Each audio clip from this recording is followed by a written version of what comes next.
ہماری ویڈیوز دیکھنے کے لیے ہمارے چینل صراط جنت کو سبسکرائب کریں۔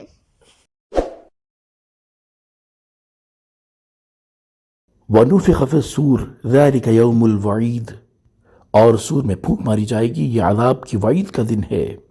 وَجَاءَتْ كُلُّ نَفْسٍ مَعَهَا سَائِقٌ وَشَهِيدٌ، اور ہر جان یوں حاضر ہوگی کہ اس کے ساتھ ایک ہانکنے والا اور ایک گواہ ہوگا۔ لَقَدْ كُنْتَ فِي غَفْلَةٍ مِّنْ هَذَا فَكَشَفْنَا عَنْكَ غِطَاءَكَ فَبَصَرُكَ الْيَوْمَ حَدِيدٌ، بے شک تو اس سے غفلت میں تھا تو ہم نے تجھ سے تیرا پردہ اٹھا دیا تو آج تیری نگاہ تیز ہے۔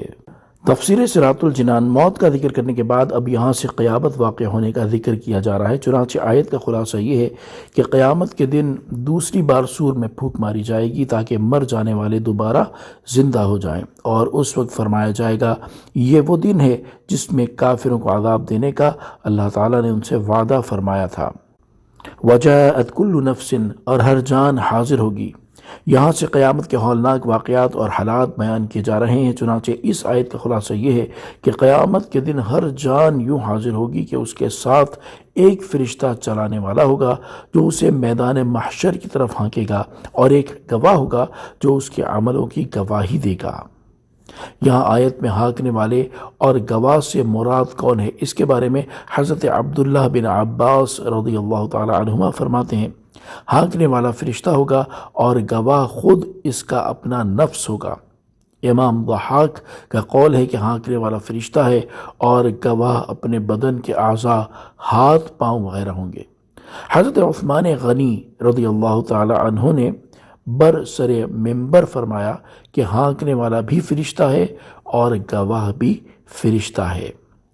لَقَدْ كُنْتَ فِي غَفْلَةٍ مِّنْ هَذَا، بے شک تو اس سے غفلت میں تھا، یعنی قیامت کے دن کافر سے کہا جائے گا بے شک تو دنیا میں اس قیامت کا منکر تھا، تو آج ہم نے تجھ سے وہ پردہ اٹھا دیا جو تیرے دل، کانوں اور آنکھوں پر پڑا ہوا تھا، اور اس کی وجہ سے آج تیری نگاہ تیز ہے کہ تو ان چیزوں کو دیکھ رہا ہے جن کا دنیا میں انکار کرتا تھا۔ وَقَالَ قَرِينُهُ هَذَا مَا لَدَيَّ عَتِيدٌ، اور اس کا ساتھی فرشتہ کہے گا یہ ہے جو میرے پاس تیار موجود ہے۔ القیا فی جہنم کل کفار عنید، حکم ہوگا تم دونوں ہر بڑے ناشکر ہٹ دھرم کو جہنم میں ڈال دو۔ مناع للخیر معتد مریب الذی جعل مع اللہ الہا آخر فالقیاہ فی العذاب الشدید، جو بھلائی سے بہت روکنے والا، حد سے بڑھنے والا، شک کرنے والا ہے، جس نے اللہ کے ساتھ کوئی اور معبود ٹھہرایا، تم دونوں اسے سخت عذاب میں ڈال دو۔ تفسیر صراط الجنان۔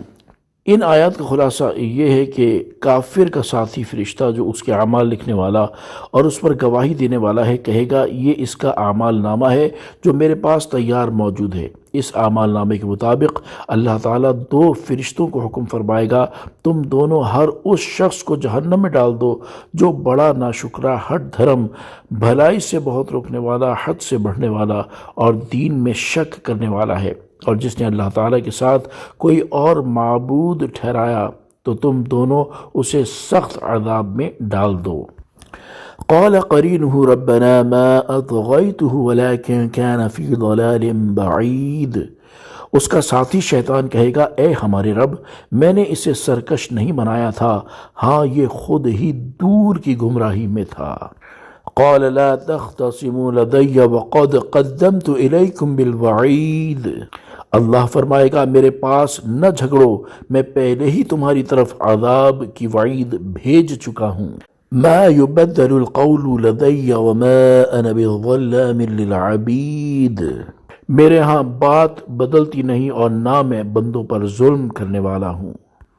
تفسیر صراط الجنان۔ ان آیات کا خلاصہ یہ ہے کہ جب قیامت کے دن کافر کو جہنم میں ڈالنے کا حکم دیا جائے گا تو اس وقت وہ کہے گا اے ہمارے رب مجھے اس شیطان نے ورغلایا اور کبھی بھی راہ راست پر چلنے نہ دیا، اس لیے میں بے قصور ہوں۔